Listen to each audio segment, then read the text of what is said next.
I'm the one waiting.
Yeah, I mean, I don't see the screensaver. I mean, I see the Galgameth thing, but I don't see like the screensaver on YouTube.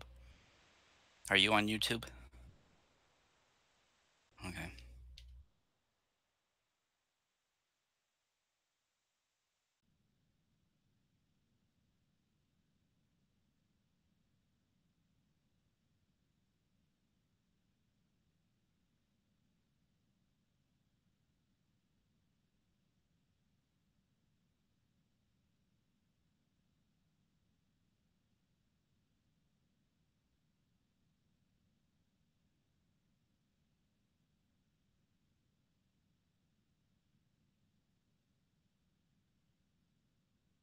I would just start.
Welcome to Daikaiju Network, where we have a healthy obsession with kaiju. I am your co-host, Kenton. With me is your other co-host, Jason. What's going on, peeps? So as of right now, we're having issues with YouTube. So if you're on YouTube viewing this, it's because Jason ended up downloading the video from elsewhere and then uploaded it later. Um, Damn YouTube. so here we are, several weeks later. We are here to discuss Galgameth, and otherwise known as The Adventures of Galgameth or The Legends of Galgameth. But before we get into the discussion, I just want to say, as probably a lot of you already know, about a day or two ago, Sonny Chiba ended up dying from complications of COVID, and that's really sad to hear, to say the least. So that sucks. But also some housekeeping going forth. With Jason moving here towards the end of the year, things around here are going to You be. already made the announcement. Oh, well. Uh, with him moving towards the end of the year, things around here are going to be a little bit different. It's very likely there may be a show, couple shows maybe where it's just me. And because since Jason does, all the audio and the video stuff, the graphics and all that stuff, if it ends up being that I'm doing a show or more, it's not going to be as fancy because I don't have all that stuff. And then, too, God knows whether or not I'm going to screw up or not in terms of doing the show. But things are going to be a little different. I'm not entirely sure what I may do. I made a tentative schedule for Jason and I for the rest of the year. I made that almost a month ago now, and we haven't actually said anything about it, of course, to you guys. But I may end up changing some things on that, depending on whether or not he's going to be gone for any of these shows. So I just want to say there are going to be times in which it's just going to be me. May end up doing some commentaries. Not sure. May end up doing something totally different as well. So be prepared for that potentially in the next few months. We'll try to have some fun here on the Daikaiju Network podcast. Yeah, and just notify, I know, probably seen on your end that Kent's video feed is kind of freezing up a bit here and there, but which is strange because on my end I'm doing just fine. So buffering. But yeah. Anyways, as far as housekeeping here, you can hit that like button and as well as the subscribe button on our YouTube channel as well. We're not only on YouTube, but we're on Twitch, Facebook Live, Periscope, and D Live, and we got our own audio version of the podcast on Apple Podcasts, Google Podcasts, Spotify, iHeartRadio, and TuneIn as well. And and the other thing I just want to point out that a few days ago, Mill Creek Entertainment released the Blu-ray set of Gridman. It's interestingly enough, it's coming out to very mixed reviews, and a lot of it, especially if you go onto Amazon. And I'm not very familiar with Gridman, the original Japanese show. I have seen a few episodes of it. Superhuman Samurai, but the reviews I've read so far on Amazon, the problems people have with it, I guess Mill Creek said they were going to do a different subtitle on it, but instead they ended up doing a form of subtitles that were already available, but yet a lot of people have said are incorrect.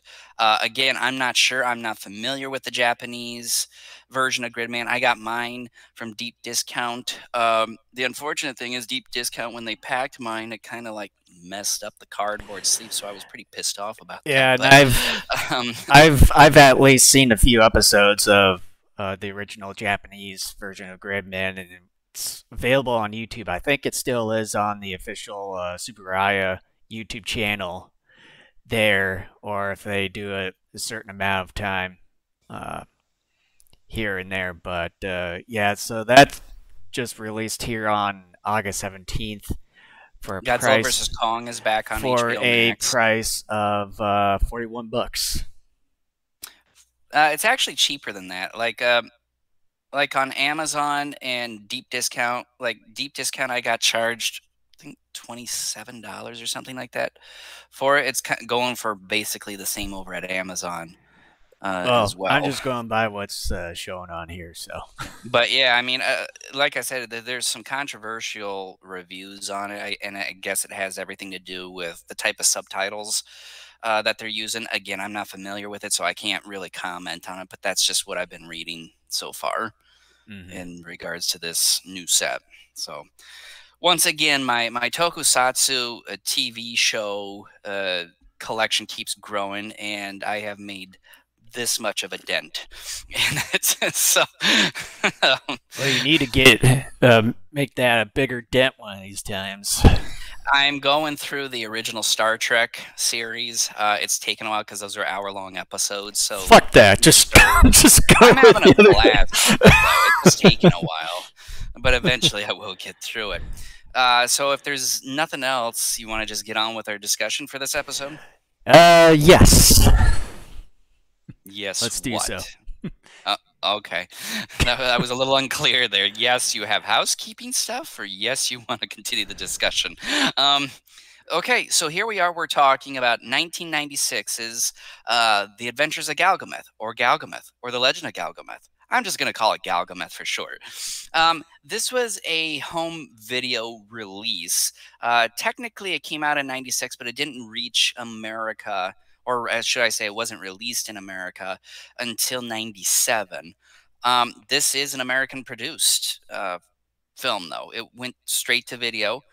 And you can tell it very much when I first saw the opening scenes, I realized it's got that 90s home video aesthetic attached to it, not to mention awful acting. Well, well, in the entirety aesthetic of the film itself, it has that '90s vibe to it. It is. It's very not just 90s, but it's very 90s home video aesthetic. The thing is as far as a synopsis goes, this is very much copying Pulgasari. Well, It's and just the reason for that is that Sain Ok Shin, who both written and directed Pulgasari when he was held hostage over in North Korea, there, he written this version of Galgameth. So you can say it. Well, it says here that it's a loose remake of Pulgasari. yeah. In many, think of the movie Pulgasari and insert basically knights. I mean, that's basically more or less what it is. Medieval There are some stuff. different changes as well here and there between the two films. This is a movie, though, you can view on YouTube for free. Hmm. So go up and just type in either Galgameth or The Adventures of Galgameth, and you can find it. This movie runs at about an hour 40 with credits included. The actual movie itself is like an hour, like 30 or something like that, like an hour and a Hour half roughly, 35 or something. in terms of the actual movie runtime itself. But yeah, that's more or less kind of what the synopsis is. Um, I really thought we were going to have a ton of fun with this discussion. I think on some level we will. But at the same time, I just want to say something about this film, and that I was, to some degree, pleasantly surprised with a couple things about it. And mainly the thing I'm most pleasantly surprised about it is the fact that the Galgameth suit in its different growth stages, that suit is very well articulated. Hmm. Doug Jones, who played Abe Sapien, and the water creature from The Shape of Water, Or you might have seen he in does. the Men in Suits documentary. Yeah, he played the larger Galgameths in this film. I did not know that until I did research on it, and I'm like, awesome, Doug. Like, I thought that was a neat little nugget of information in this kind of pile of poo poo, but at the same time, um, this is a film that was straight to home video. So, expectations can't be too high, but the Galgameth suits were very well made and very well articulated. The baby Galgameth I would have to. reminds me of the turtle heads from the That's what I was going to 90s say. That's like the films. very first thing that came to my mind when I see the baby Galgameth when it first appears. It's like, oh, it looks like a very like turtle-esque It animatronic reminds head me from more the specifically 90s. Yeah, from the Turtles 3 movie. It had more of that shape and aesthetic to it, and maybe and the how the teeth as well. Yeah. well, yeah, and the shape of like the actual face too. Hmm. Um, I guess I'm not really sure how to discuss this other than the fact that I guess to try to do, even though I said basically the synopsis is more or less Pulgasari's just with knights, to try to put the whole thing in a nutshell, um, Prince Davin, uh, Prince Do you Ab, do you Prince do you Davin's. want me to read the plot for you via Wikipedia? Why not? I tried to like avoid that, but might as well. I mean, I know it's short, so All right. According to this, in the medieval kingdom of Donegal or Dongold, a young prince named Dingle. Gavin lives with his father, the noble King Henrik. Uh, but that Played by the comes director. yes. The director is both director, producer, and actor. But that comes to an end when the Keen's Black Knight LL, literally EL, Name. poisons him. As he lays dying, Henrik gives his son a small black statue of a creature. He tells him that it's called Galgameth, the family guardian of legend. Davin takes it, and while he is away mourning his father, LL secretly shatters the statue and takes command, thrusting the kingdom into turmoil under Davin's name. Davin is given the broken statue by a maidservant and cries.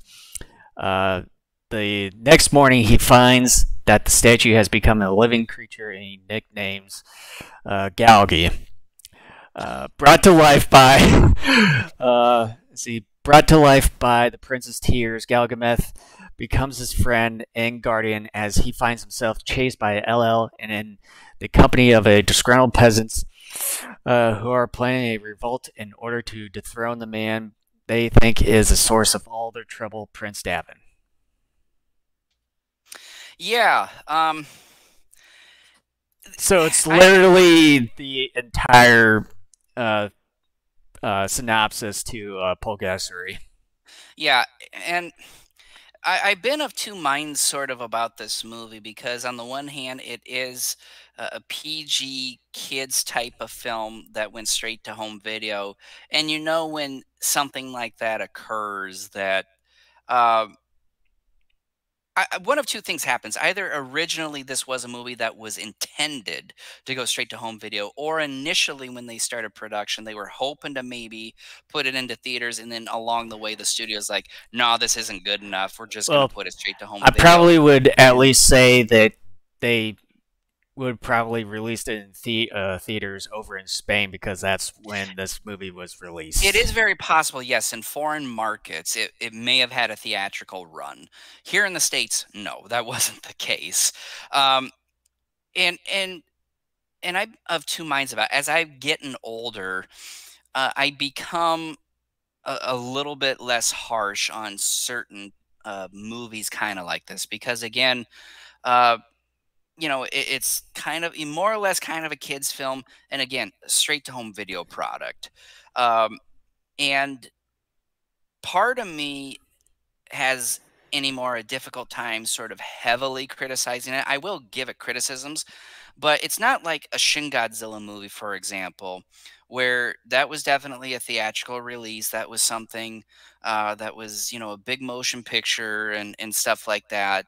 I'm going to be much more critical of it. Plus, it's by Toho, a big enough studio they can take it. This is a smaller studio and what have you, and at least here in the States, home video release, etc., kids film. And because I got young kids myself, it's sort of difficult for me anymore to overly be critical of films like this. Um, I, if you guys sort of remember an episode from about 3 weeks ago, when we were closing out that episode, I was saying I'm hoping to have a ton of fun with this, meaning that I was hoping to just rip it apart and just make fun of it like crazy. And while this film definitely deserves some criticisms, um, after watching it, I kind of feel a bit differently about it. And like I said too, I kind of walked away pleasantly surprised that it wasn't the absolute train wreck that I thought it was. It is a decently competent film. This was a film that had a budget of 10 million. Um, by and large, you do see most of that on the film. Like I said, the Galgameth suits very well articulated and very well done. Like I said, they got Doug Jones to act as the bigger Galgameths. Mm-hmm. That's a get. Now, granted, I'm not sure where Doug Jones was at this point in his career as far as men in suits. Doug Jones and I think some of these guys really didn't come into their own until kind of the early 2000s, perhaps. Yeah, because Um, I would say this is well before I would say his breakout performance with Hellboy. yeah, because Hellboy came out in '04. Um, so like there is some terrible acting in here. Definitely terrible Mm-hmm. acting in some parts. There's actually some halfway decent storytelling. Um, I was kind of shocked at some of the violence. Like they show some stabbings and stuff, no blood, but I was actually kind of shocked for a PG movie, like, they were showing actual people stabbing each other. Because Hmm. typically what they do in these types of films, they do kinda like what a Turtles 3 does, where you don't really see that sort of thing. You see, kicks and punches or people being tossed into, like, a river or something like that. You don't see stabbings, and I was actually kinda shocked that some of that was being shown. Yeah, Um and it also seemed like the film itself. I don't know if you've sort of noticed that it felt like it kind of had uh, sort of this two-faced sort of thing, where the first half kind of felt more like a children's movie in a way, with kind of the Definitely. corniness with the baby Galgameth, and then once it starts growing and into the second half, it felt more serious.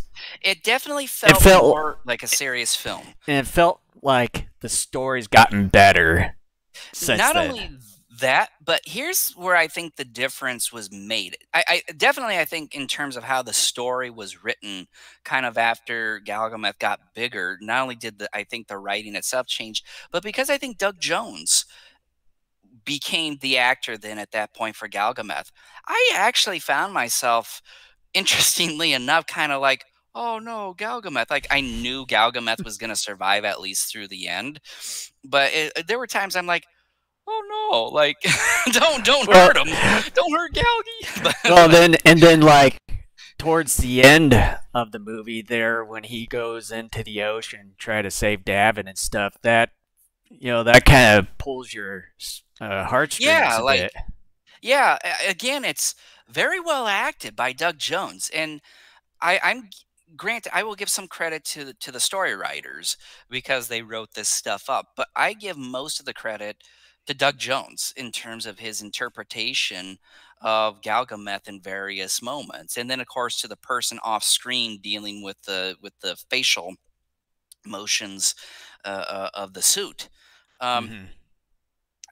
I will have to say too that um, Stephen Macht, I think is how you pronounce his last name, who plays LL. He was corny and kind of over the top in a few parts, A little bit, yeah. but he was decent. I thought he was decent villain. Nothing overly special, but He he is he's probably, I think, other than Doug Jones, I think maybe the best actor. he sort of reminds me of Dr. Claw from his Inspector Gadget, especially when he has the cat, the black and white cat there. Again, the cats are always portrayed, as villainous. Um, but he's probably the best actor here. The other actor that I think I would say maybe besides the Time Sean, Winters, I thought did well. I would say Sean McNamara, who plays as Keen Henrik, and who's also the Who is the director. director?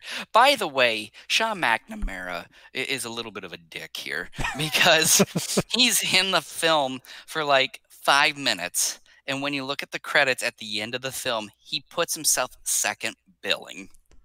Yeah, Okay, he's in the and movie for then 5 minutes, dies, well, and and puts then himself second billing. and then you notice that with Davin's was it love interest Julia, who's portrayed by Jonah Stewart Bowden, she's like almost in the middle of the billing, which you would think that she'd be like either second or third.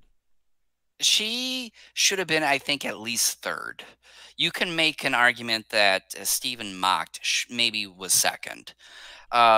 Hell, what about Doug Jones? I mean, put Doug Jones should be in the top three. Um, One of the funny things I find about this is shortly after um, Galgameth comes to life, the LL's cat comes in, spots Galgameth, and Galgameth just kind of stares at the cat, and the cat just kind of at him, and he just whacks the cat in the nose. And I'm just like, you dick, the cat didn't do anything to you, nor was it looking like it was going to come after you. I mean, sure, it growled, but you know. Well, the same thing goes with the pigeons that he has a little fight with beforehand, where they come in through the window and you know laying on the floor there, and he just goes over. And I think some sort of trigger where like Blackbird, and he just like growls and stuff, and then goes over. And then you see a bunch of feathers and stuff off the screen, but then you see him on the ground I after have to that. say, I have to say, despite the fact that I'm very impressed with the Galgameth suits, all of them, the baby Galgameth stage I think is the most annoying. In terms I would of a say personality, I hate that Galgameth. not only the annoying, but probably the most cringe part of the film. Yeah, like we were talking a bit earlier, kind of the first part of the movie is definitely kids. It's very tropish. Mm-hmm. And again, I'm going to beat this over the head. It's a 90s straight to video film. It's got all even I've noticed it even with some of the kids movies today, whether they're theatrical or they're straight to home video type of products, where they have a lot of the same tropish antics for a lot of these kids stuff. Burping, there's a ton of burping with Baby Galgameth in here. Oh yeah. That you find a lot of that stuff with movies kind of sort of like this for kids films and even shows, and even today too you get like farts in there too. That too, um yeah. it's very infantile. I know for a lot of us as adults we just hate that because it's such an easy lazy way out, I think, of writing, um for any film, including kids films. But at the same time too, again, it's like, okay, a lot of kids will find this funny, and granted, look, you and I are supposedly grown men, but our minds are like 16-year-olds, where you and I, when we're by ourselves off the air, and occasionally even when we're on air here, we make really dumb infantile jokes. Yeah. But I've outgrown the point where things like burps are funny. And granted, again, I'm not the target audience of this film. It's for a younger audience. Well, and Um, then sometimes, it's hard to judge that sort of well, thing. and sometimes on the personal level, when we're with one another or talking like this, non-podcast, sometimes we'll do fart stuff here and there. It's like, hey, it's funny, but then when it comes to like TV shows or movies and stuff, it just kind of gets a bit annoying. Because a part of it, a lot of the burping and farting stuff really came into vogue when we were younger. That's when you really started to see it happen in movies and TV shows. Because when you go back, obviously, further in time to older shows and films, you really don't see that sort of thing. And it really didn't come into vogue until kind of the 80s. And we're products of the 80s. And that's kind of when the home video market started too, because VCRs became a thing during that period. Um, and so this is something that's been ongoing for a while. I think on some level, some of it has kind of um, not been as omnipresent as it used to be when we were growing up, but it's still present enough that it's annoying. And like I said, I have a hard time trying to figure this out and be overly critical because, again, remembering when I was a kid, some of that stuff was funny. And I even see my kids once in a while with some of their shows and films where like, if there's a big burp or something, sometimes they'll laugh. So I think part of it is because I've seen so much of it, I'm just annoyed with it anymore.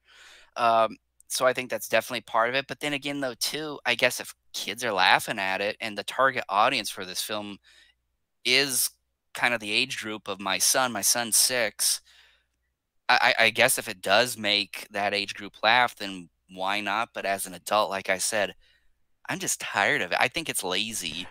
Well, But yeah. and then when you think about it too in perspective with the burp and stuff, it's like, what's so funny about it, really? Because I mean, you and I and everyone else that's watching this has probably burped at least once a day, and it's like, oh, am I supposed to laugh at this or what? But then, When my like, daughter burps, it's funny because of yeah, just the weirdness of how she does it. But, um, like, just like I said, if you had me watch this movie, let's say 4 or 5 years ago, I would have said, no, it's dumb. It's lazy. And today, like I said, I still think that way. I still think it's ridiculous and lazy writing. But again, because now that I got kids of myself and now that they're at that age where they're the target audience for this, it's like, okay, they do find some of that stuff funny, but again, trying to think of it, not just putting myself as an adult in it, and because I've seen so much of it, I'm annoyed with it, that I'm sick of it. Trying to think of it though too in terms of like, okay, this has been done so many times. Not only am I annoyed with it, but I would like to maybe see people come in to even these home video release films, trying to just step away from that because that's an easy laugh, that's an easy way out to get kids to giggle and be entertained. Try to maybe be more creative. Try to do something different because I've always thought of myself where, like, when I thought about how I would write a film story or whatever, other than just pure adult nasty comedy entertainment where like Jason and I off air will talk about stupid crap. None of the stuff I have is like burping and stuff of that sort. I would not have approached if I were writing this. Granted, the studio probably would have made me. I don't know, but personally, if the studio says write this and I did it, like my draft would not have burping and stuff in it. Even though they would say, look, your target audience is between the ages of 6 and 8. Like I wouldn't have put burping moments in it.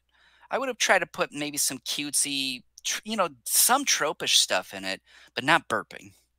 Man, have we been talking 15 minutes on burping here? Like, Mostly you, because I was just thinking to myself, it's like maybe we should start moving on because it seems like you're speaking sort of of burping, being a little repetitive on this part.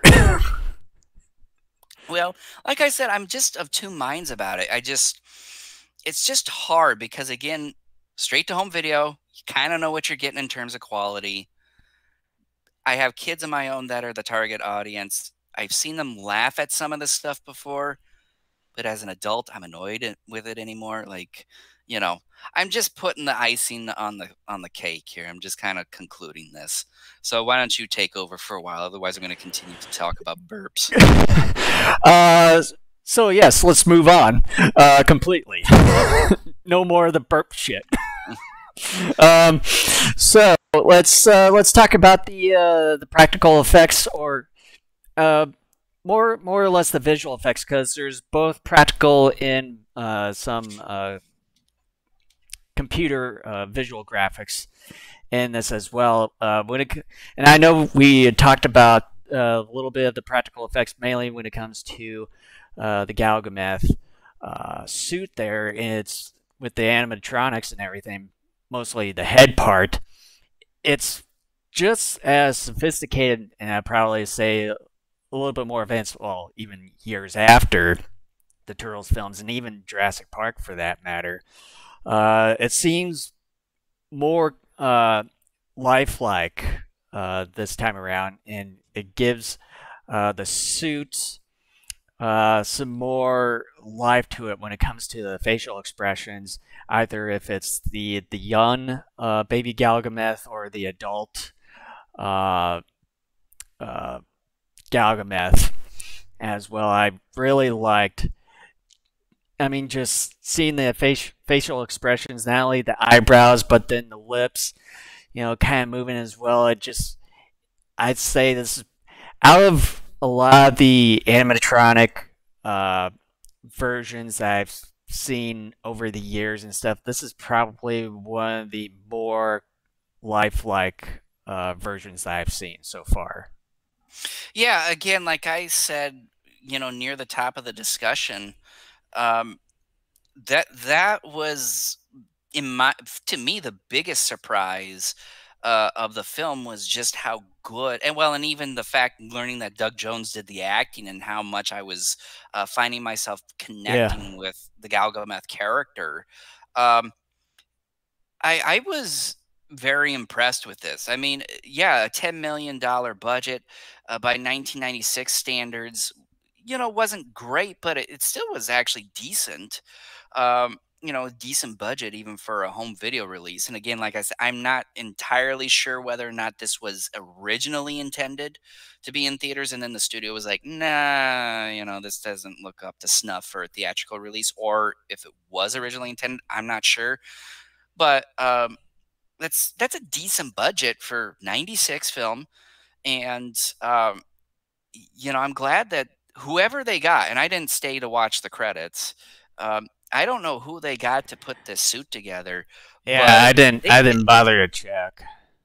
regardless, I'm glad that they hired the individual or individuals that they did, because is the highlight for me of the whole film. Just and again, other than Doug Jones's acting, just how incredible the suit looked. I anticipated something. If you guys have ever seen movies like Zarkor and Craw, I was expecting something on that level where it would be nicely detailed and textured, but nothing up to the quality that we actually get here. Again, like I said, this very much reminds me of those 90s Teenage Mutant Ninja Turtle films. You seen those, that's the quality that you're getting here. And I really enjoy it. As far as the computer graphics go, they're typical for your at-home video. Um, It seems like that some of them didn't quite age as well, well, especially yeah. I at the mean, part where you had the rebels charging at the castle, and then you had at least a couple scenes with Galgameth out in the field there, walking towards the castle. There, you can definitely tell that it was kind of he was sort of placed on with the green screen and stuff over an actual field. there is one computer-generated effect that I really think is the best out of this whole film. And I would argue that this particular moment would rival any theatrical Hollywood film of the time. And I don't know, because you and I didn't talk about this before we came on the air here. Burning Galgameth. That too, yeah. You think of Burning Godzilla, except it's Galgameth that's burning, and it's not like the Burning Godzilla effect, but think of like jagged looking features on Kind of his like, body. sort of like what you see on Kent's shirt there, but it's just Ghidorah. It kind of has that, Let me see if I can find kind of it. these lines of, kind of like yellow, reddish stripes Think of kind him of go around. like a rock monster, and then just have the kind of lines separating the rock pieces glowing on him. Let me see here if I can find a good. Keep talking for a moment here. But yeah, that the burning Galgameth suit that they made there, I think that was computer effects. it didn't. It doesn't quite look like it. It looks like it's part of the suit itself, and I would also say that's probably one of the better highlights of that film when it comes to that whole scene where they go into this building to try to get him to grow, eat metal and everything, but then it was sort of a trap where the enemy dumps oil and then sets the place on fire to where Galgameth punches a hole to have Davin essentially escape, but then the building explodes, and then all of a sudden he comes out just looking like a burning version of Godzilla, but burning Galgameth. I'd say it's probably a really nice surprise to see something like that. Yeah, I'm actually trying to. I can't find an actual. Okay, I'm trying to find it in the movie here. Okay, I'm in the movie. Come on, give me a good picture here.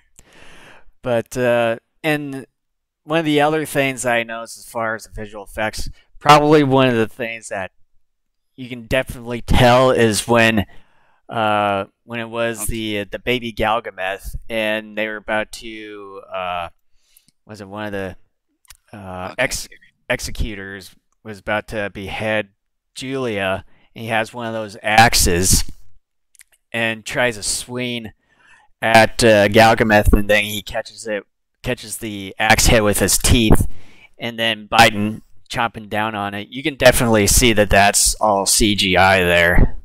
I got it. I'm gonna share my screen here. All right. Okay. Can you see me? Okay. Yep. Just Okay. So I'll make this bigger here. And I'm gonna play this. So here's actually Galgameth. This is why like don't you put it within. at full screen there? There you go. Okay, so this is Galgameth. This is like mere seconds after he And then comes out of the foundry. So I'll actually play a little bit of the why video don't you here. put the screen at center there? How do I do that here?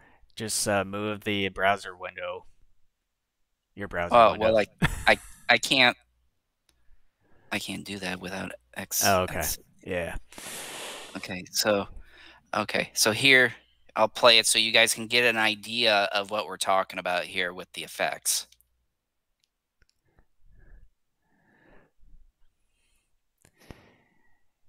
You only just get a little bit of it, but yeah, it's like Yeah, everything this is really surrounding, cool. like around the surrounding area wherever he steps in, it like everything just starts lighting up on fire there.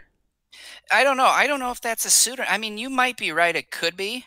I mean, look at this. Look at that thing. Because I mean, if it was special effects and with that entire clip being so dark, it would be really hard to do that as visual effects. Yeah. So I'll stop sharing here. But yeah, that's what it looked like. I was very impressed with that. To me, it looked like a computer effect, but then the more I look at it, yeah, maybe you're right. Maybe it was a separate suit. But if it was a separate suit, that maybe had to be the most expensive one because you would have to, create that to where you get light coming through. You would have to put lights in it, and they would have to move in a way to where it looks like he's on fire. Um, Regardless, it's very well done. I'm like, oh my gosh! Not only is this a Pulgasari film, we got Burning Godzilla going on here too. Yeah, it's like another pleasant surprise to see because I wasn't quite expecting that myself. I will say this here too. I can't believe it's been this long into the discussion that I just am starting to bring this up. I want a Galgameth figure. I want a Galgameth figure, and I want a Burning Galgameth figure. Again, very well done design, creature movement, and the suit acting, incredible. Again, everything involving the Galgameth monster creature, I'm impressed with. I'm very impressed with it with this film, Mm-hmm. hands down.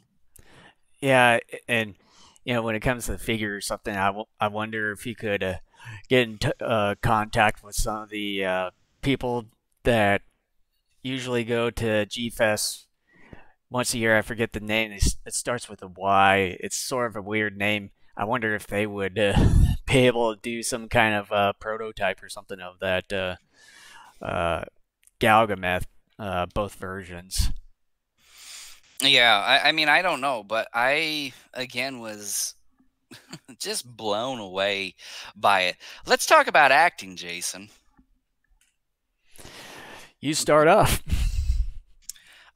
So, like I had mentioned earlier, Stephen Macht, who plays LL the Black Knight, he's evil when they call him the Black Knight. I would argue he's maybe the best actor in this whole film, but he does get over the top occasionally. Um, let's see here. Crap, I lost my deal with cast here. Okay. Well, then you got Sean McNamara, also Devin director. Devin Otway, I think is how you pronounce his last name, who plays Prince Davin. No, I mean, he's not the worst actor. I would say he was a little bit annoying. His worst acting, I think, was during the early parts of the film. Again, like we said, where that's kind of the worst portion of the movie. I think that's where his worst acting comes out. he does a better job of it as the movie gets going. But even then, there are moments where it's not that great. Um, I think Time Winters as Templeton is actually pretty good. I think maybe he's the other actor that I would say is probably one of the best in this film. Um, For as short as Sean McNamara, who played as King Henrik in here, for as short of an appearance that he was in this film, I think he's still did a decent job. he did okay. I would say um, on the acting scale, he would be just a little below average, I would say. There are just a couple moments during his brief time where I kind of was like, "Mm, I don't know," but And then Jonah Stewart Bowden, who plays as Jonah. Davin's love interest, Julia, I think she did a pretty good job Yeah, overall. she did pretty well. I like the fact too that even for a mid '90s film, being a female, in an action type of film, she kicks ass. So, which is good because typically, again, even throughout much of the '90s and even kind of the early 2000s, still a lot of women characters would play like the damsel in distress type of Yeah, role, and and she doesn't do that here. yeah, and I've checked out her filmography yesterday, and she didn't really have any notable ones that I know of. I would say probably the most notable ones, as far as you and I know personally, she was in Ladybug. That was a Roger Dangerfield movie, and then I think she was in. She did some voices for the Back to the Future TV show, the cartoon, Oh, in the nice. early '90s, and and I think probably the most notable one that I've seen was 90210. I never watched it. Don't ever I intend haven't to. either, so But yeah, the acting is kind of what you get for once again a kids film and a kids film that's straight to home video. By and large, I would say it's not the worst, but it gets very silly and hyperbolic at times. Um, I would say overall the acting is kind of subpar though across the board. I would. Again, you get some actors who are doing better than others. Some actors, I would argue, a lot of the actors just have hit and miss moments. But I would say the best one would be Doug Jones. Doug Jones, I mean, Yeah. put him on top. In terms of cast. I mean, come on.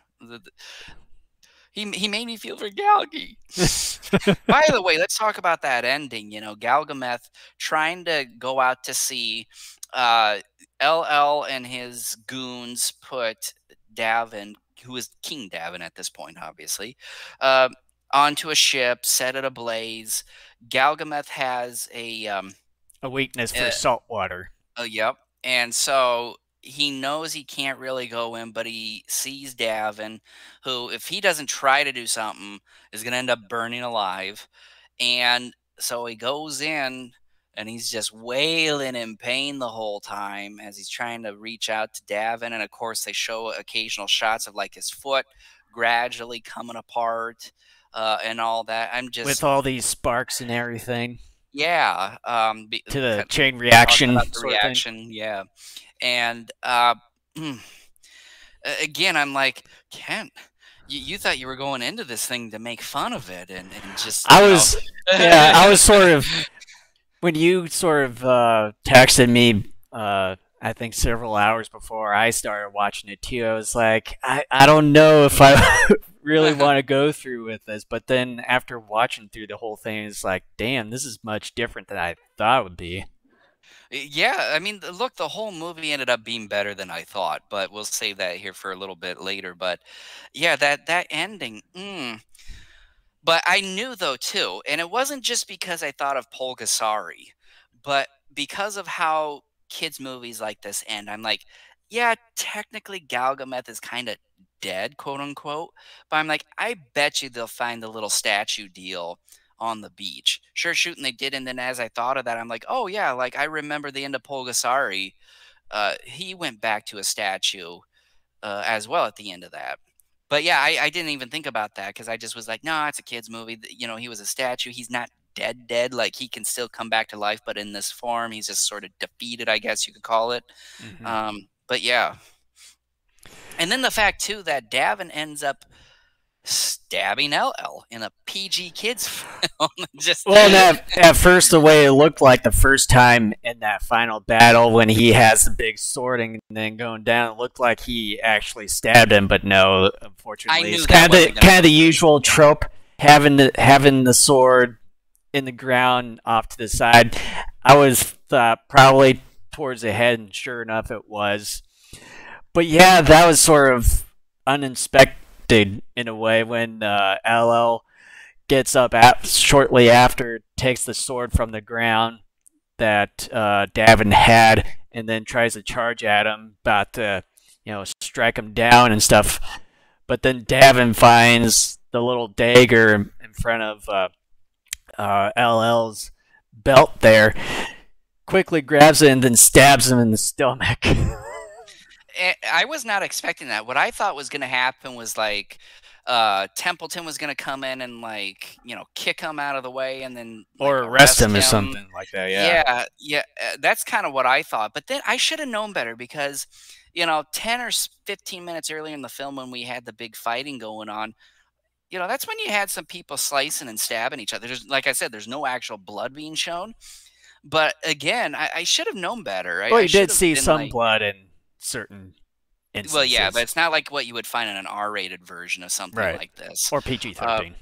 yeah, but I should have known better because I'm like, you know what? They showed that earlier. I should have been expecting it, but I didn't. I'm like, holy shit! Like they actually showed the hero stabbing him, just like Western culture. They love showing guns and stabbing people. I mean, they want their children starting early to commit murder. I mean, just Stab, stab, stab.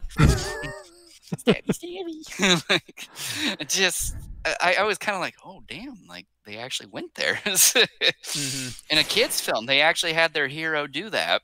Yeah. But for all the kind of the good stuff that we talked about, I would say one of my only criticism when it comes to Galgameth, I would have to say it's the music. The music just seems really cheap in a way. It Yeah, just doesn't quite fit it fairly well. I thought it was decent I would during say, his death. yeah, towards the end there with his death and stuff, it sounded really good. But Yeah, overall, I mean, it just didn't sound really great, or it didn't quite fit with the overall tone. I didn't pay too much attention to it, and probably just because I think the music just wasn't overly played as much. But the again, I think the music is very It similar was, to the story itself, where it, the first part of it I would, tropish and probably the worst part of it. I would say it's a very cheapish kind of music that you expect from a straight to video Right. film. And again, we have to ask ourselves, do we really have to ding it that much? Because, it's not like this was a theatrical film. If this was a theatrical film, I would say yes, the criticism would be absolutely valid where you have to just bombast it and just say, no, this is unacceptable. But when you have something like this that is straight to home video, like I've been saying throughout this whole discussion, how critical can you be of something like that when, you know, this is a straight to home video product? I mean, you're not gonna, you sure every once in a while you'll find a straight to home video film that is actually, surprisingly good. But that doesn't happen that often. Typically, you just at best get middle of the road results. Hmm. And y- again, and because it's a kids film, I just don't know how critical we can be of that.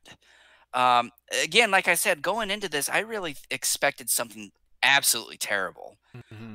That's what I was expecting. Like we've been saying periodically throughout this whole discussion, we were pleasantly surprised with the results we got. Again, we're not saying, this is, incredible stuff that you have to go out and see. But considering it's a straight to home video product, we just, we were expecting just total shit. I mean, that's what we were expecting. And no, we're like, for a straight to home video movie, it's actually decent. you know. So yeah, I just don't know how critical we can be of certain aspects of it. Hmm. It's hard for me to do that because you know what you're getting with something like this. You know, Right.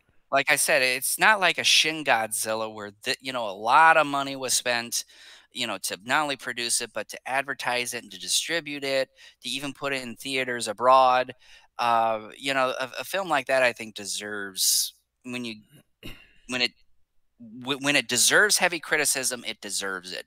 Something like this, though, it's like you can't really do that because it was intended to be straight to home video. It was never going to be, your Braveheart or whatever. Something where a ton of money was put in. You have the highest quality actors and effects, etc. Although some of the effects are decent, as we discussed earlier. But So, with this being an essential carbon copy of Purgatory, um, I probably know what your answer is going to be with this.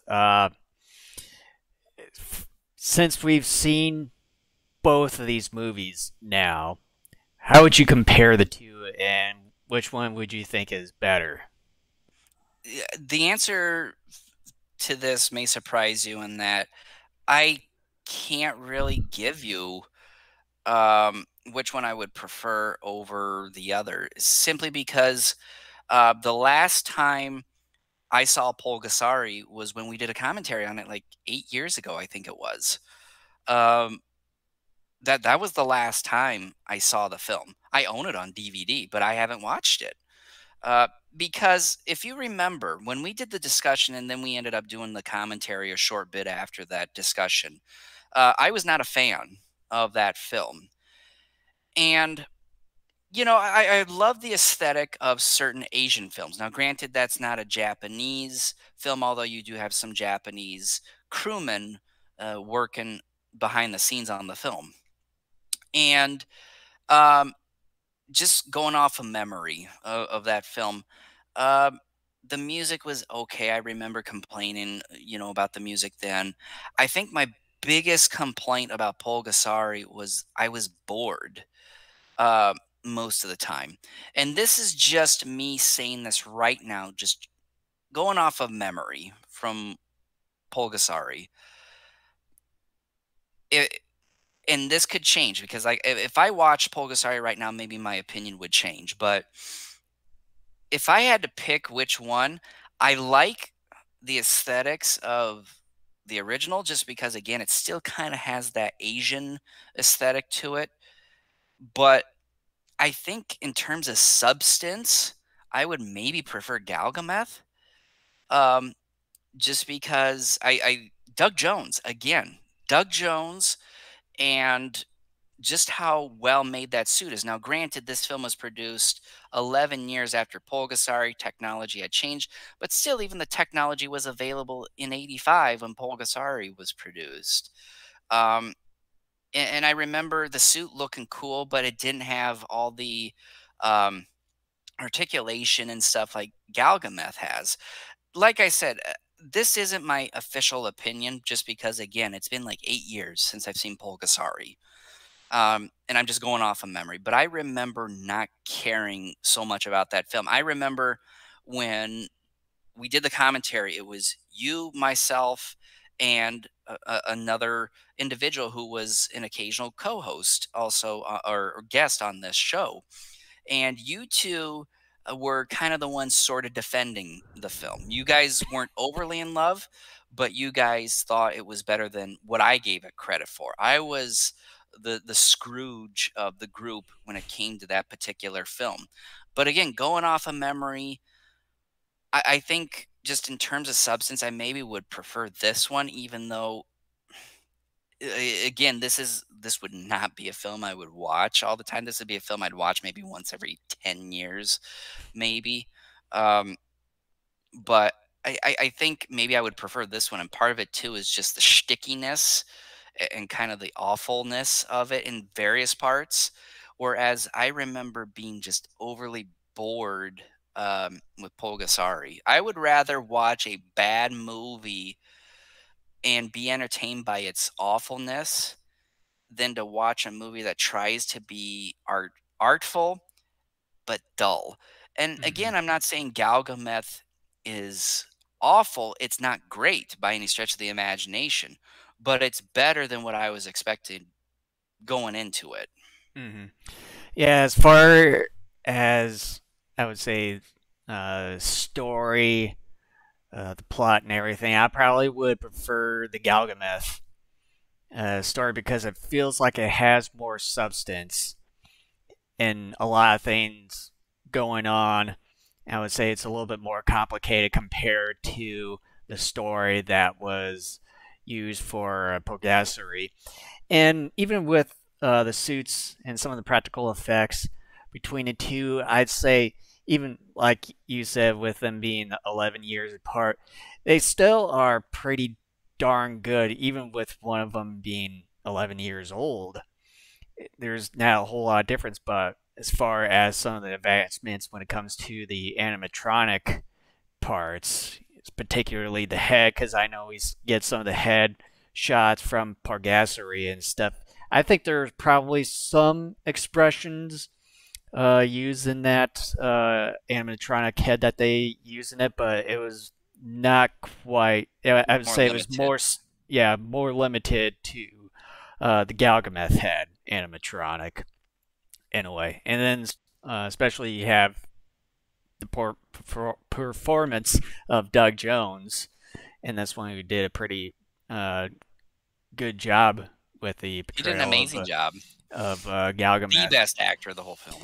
But and as far, yeah, it just the Galgameth story. I think it has far more substance It compared to Pulgassery, which seemed it had a little bit straightforward but sort of limited kind of story to it.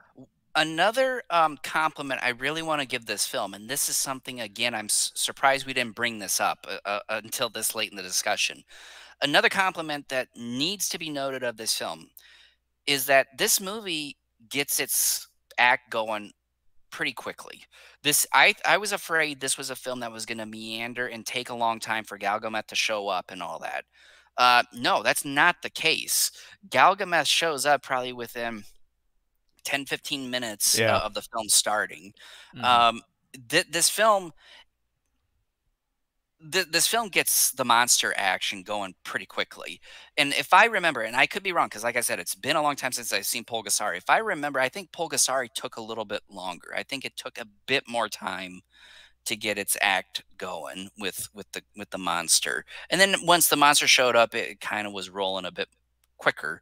Um, but there is some dead space within this film. I'm not gonna lie. Like I told Jason, I said I kind of walked away from this film for a bit because there were moments kind of in the middle I got bored.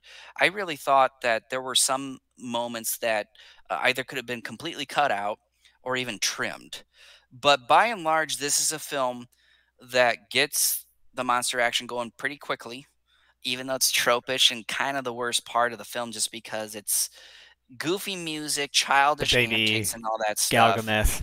The Baby Galgameth stuff, in terms of the storytelling and in terms of the substance, is the worst part of the film. Even though there are some bad moments later, but usually it's more attributed to acting. It also Um, sort of felt a little bit like if you were watching the Rebirth of Mothra films in a kind bit. of. Yeah. I would even argue maybe on some level you could argue it's a tad worse Because than some of that yeah, stuff. because if you compare kind of the aesthetic between Rebirth of Mothra trilogy and this one, you can definitely tell that a lot of that's geared towards children, which is kind of that aesthetic or a tone, uh, look and feel that they do that in the '90s. Which again, I mean, because they know their audience isn't terrible, but if you're an adult watching this, yeah, I mean, it's annoying. But again, there's some moments, especially in the middle of the film, where I was bored. But it wasn't like Pulgasari, where I remember being bored a large chunk of the time. Uh, and I remember just reluctantly wanting to do that commentary with you guys because I'm like, I don't want to watch this thing again. um, but Galgameth, like I said, it's not a movie I'm going to go rush out to see again or anything like that. But I again, to just repeat something we've said numerous times already, I was just pleasantly surprised as to how decent it was. Hmm. But yeah, it just yeah. So are you saying you would prefer Galgameth over Pulgasari? I would think so because, as I stated, the story to Galgameth has much more substance to it than Pulgasari. And as well, I would say the characters uh, for Galgameth are much more diverse and complex in a way compared to Pulgasari. And even And then, that's not saying much. mhm. Well, I would It's say not it's great storytelling, but if you compare the two, yeah. strictly, I would say you can definitely say it's kind of a night and day sort of thing. I will give this. I will say the one thing the Pulgasari film definitely does better than Galgameth is the theme song that runs throughout Pulgasari. That music, I kid you not, every time I hear it, not only do I like it, but it moves me. It kind of moves me to tears a little bit because it's sort of a sad, somber piece of music.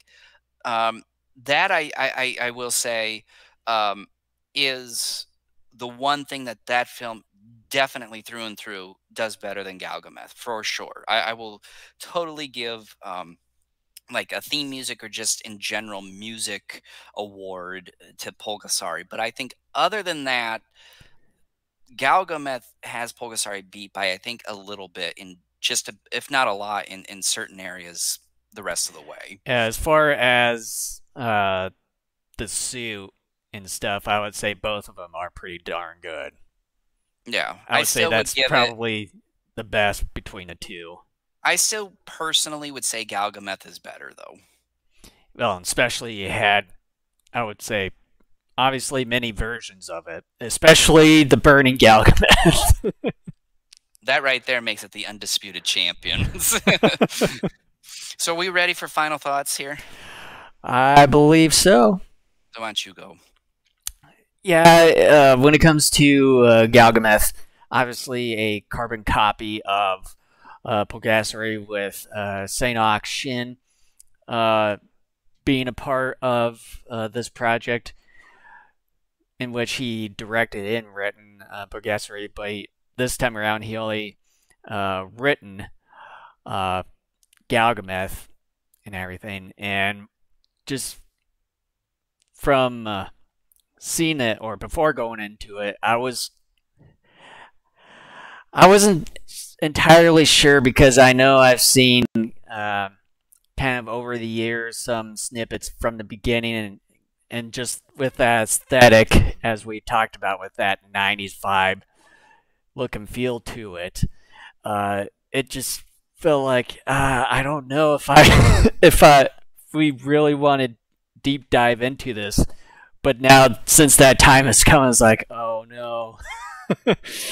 But yeah, as far when the time came and went, I was fairly surprised at the outcome of it. Yeah, the first half of the film is definitely geared towards children, and it was kind of the most cringy part of it. But then at the second half, when Galgameth turns into the adult form, and you got Doug Jones then betraying Galgameth throughout the majority or the rest of the film, and it just felt a much more serious movie this time around, and it just felt like the story has gotten better and also gotten better through the rest of the movie.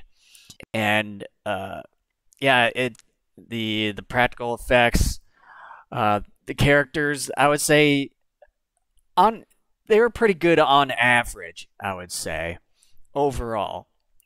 But yeah, practical effects and visual effects for what there was uh, are really good for a straight to video mid 90s movie here and there. But then uh, I would say my only criticism is the music. It just felt a little bit too cheap uh, for a movie like this. But I would say towards um, the end with Galgameth's death, I would say that's probably the best music that we got out of the other music that was used for the majority of the film. But other than that, Galgameth, it's a pretty good film. Not great. Um, I would at least give this one a high rent. Okay. Yeah. Again, I don't think it's necessarily going to be a surprise as to where I stand. In fact, throughout most of these discussions, I think most of you will get an idea of where I stand on a film, obviously, throughout the course of the discussion. Um, with that being said, again, Galgameth was a definite surprise. Again, this isn't the greatest thing you're going to see. This isn't the best straight to video film that you're going to see. But given some of the parts within the film, kind of like the inner workings of a machine, I, again, like I said, 3 weeks ago, when we were closing out that show, I said we're hoping to have a lot of fun. Like I really thought we were getting in to shit territory here. I mean, I really did. I really thought we were. I even told, I was sort of kind of thinking that myself too. and I even messaged Jason over Facebook within the first 5-10 minutes after I started it. I said, damn it, Jason, why are we doing this? Like, this was a bad idea. And, again, as we both have stated, kind of the first part of the movie really is the worst of it. Just tropish, ridiculous antics and stuff. But then again, I think if you are a kid or you got young kids at home, maybe they will find some of that to be pretty funny. And again, the target audience for this, I would argue, is probably maybe as young as 5 going to no older than 10 or something like that for this kind of a film. And um, but like Jason said, once Galgameth gets to be quite a bit bigger, it's as if the movie takes a different tonal shift, and it does it, I think, for the better. Does that mean everything beyond that point is good? No, they're definitely the acting in this here, as I said, in a general sense, is subpar. But you get a couple actors in here that do a pretty decent job for the most part. I think Time Winters as Templeton is one of the more consistently good actors. I think Stephen Mock, by and large, does a pretty solid job here. But obviously, the person who steals the show is Doug Jones as the bigger Galgameth. His physical portrayals of Galgameth within different situations is phenomenal. And then the individual, whoever that was, or individuals, if there were more than one, controlling the facial expressions of Galgameth off screen really sold this. And just the quality of the Galgameth suits themselves is incredible, even for a straight to home video release. It's just absolutely incredible. Doug Jones, his acting with Galgameth, and then the suits themselves, I think, are the highlights of this whole film. And as a result, as the movie progressed, I'm like, holy crap, like they're making me feel something here for this character. Again, we thought we were going to go into this, we were going to regret watching it, we were going to be like, give me my time back, and we were just going to rip it to shred and just be like, oh my god, like, you guys just, you have to fucking avoid this, like, this is just so bad, like, you just, and no, here we are, we're telling you this is actually better than you probably think it is, assuming most of you out there have not seen this. And I'm assuming most of you haven't. So, you know, it, this is what I would call a decent home video release for what it is. Again, I think you're going to be pleasantly surprised with a few things throughout the course of this film. It is a kids movie that's straight to home video. That is something every single one of us has to keep in mind when watching this. This wasn't made for us old farts. This was made for a younger audience. It does have that 90s aesthetic. Some of the acting is bad, but like I said, some of it is good, if not great, depending upon where at in the movie we're talking about and who we're talking about.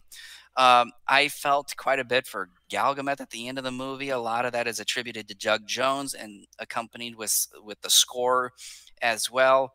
Um, Again, this was a pleasant surprise. I was not anticipating this at all. Hmm. I was expecting shit, and I was about ready to get angry with Jason. Like, why in the world would you suggest this? And I walked away. Well, because it's part of what we Right, it's a watch. giant So monster. it's Yes, I know. one of these days we're going to have to get around to it. So it's better to just get Right. it out of the way, sort of thing. And I walked away from it. I'm like, you know what? Not the greatest thing you're ever gonna see, but man, that was a pleasant shocker. And if you were to ask me, okay, Kent, well, let's say you find the DVD of this, would you buy it? And I would say, for the right price, I would. Like, if you offered it to me, let's say for $5, I would buy it for $5. I think this is something, like I said, I'm not going to watch it with tremendous frequency, but this is one that I will watch once in a great while. And like Jason, I give this one a rent. I think this one is definitely worth checking out. Like I said, it's for free on YouTube. Hmm. Go ahead. The only thing that you're going to be spending is time. And yeah, I don't think all of you are definitely going to like it, but I think many of you, at the very least, will walk away saying the Galgameth suits were good and that Doug Jones's portrayal of the larger Galgameth is superb. Um, Hmm. I'm not in love with this film, but again, like I said, the reason why I'm just so I don't want to say I'm so high on it, but the reason why I'm high enough on it is because this was a pleasant surprise. I was expecting crap, and I walked out of there going, that actually wasn't like overly terrible. Like, I had a halfway decent time with it. Yeah, the middle part of the movie kind of drags and gets a little slow in a few spots. You know, again, insert criticisms I've been saying throughout the course of the discussion here. It's not the greatest thing you're ever going to see, but it's not the worst either. Yeah. I would say, in terms of quality, this one is better than Yangiri 2001. Oh yeah, definitely. But I like watching that one because it's so terrible that you have a lot of fun with it. Um, and this film, it's mildly terrible. You could tell they were actually trying here. Not everything works, but there's enough that works where I'm just like, holy hell, like, there's some decency here. Hmm. So yeah, I would say it's a rent. You have to give it a try. I think if you're a fan of giant monsters, and this one definitely is a carbon copy of Pulgasari with some changes, check it out. I think you will be pleasantly surprised yourself as to what you're getting yourself into. Awesome. Well, other than that, do you have anything else before we close out? I do not. So I think we'll be back here. Are you coming back in a couple of weeks for sure? Or I'll be heading down uh, to the parents on Labor Day weekend, which is right around the 4th, which was the next time we were going to do an episode. Which so are you going to join me or not? Probably not. Okay, so I'm not going to mention then what we're going to do, because now I'm going to change, um, excuse me, what I'm going to do then. And I have not yet figured out what that's going to be yet. So Well, I thought that next we were show. going to do. I thought we were going to do that the weekend after. Well, yeah, but for September 4th, if you're not going to be here, I'm not going to start that. Okay. I'm going to do something different. Okie doke. And yes, we're keeping it a secret. And first of all, I don't know what I'm going to do, because this changes everything. I need time to think it through. So With that, thanks for joining us on the discussion of Galgameth, or also known as the Adventures of Galgameth, or the Legend of Galgameth, or Bulgasari. Part 2. Bulgasari reboot. Yeah. Make sure to hit the like button or the subscribe button as well on over on YouTube. But we're also on Twitch, Facebook, Periscope, and DLive, and we have the audio versions of the podcast. And you can find us there on Apple Podcasts, Google Podcasts, Spotify, iHeartRadio, and as well as TuneIn. So, when it comes to YouTube, it's still saying sending data. So, I'll have to download this video somewhere and then have to upload it to YouTube. Good job. Unfortunately. And we're doing this on Google Meets. Figure that out. But yeah, probably we'll have to download it from Twitch or something, or possibly Facebook. Yeah, I have to. But thank you so much for joining us. We hope you enjoyed the discussion. Definitely, I mean, seriously, check out Galgameth. It's free on YouTube. Check it out. Yeah. The only thing you're gonna be using is time, or spending, I should say. Yep. So yeah, check it out. All right. With that, We'll see you thanks in a couple for weeks. watching. Yes, we will see you I guys will anyways. in a couple weeks. All right. Take care, everyone.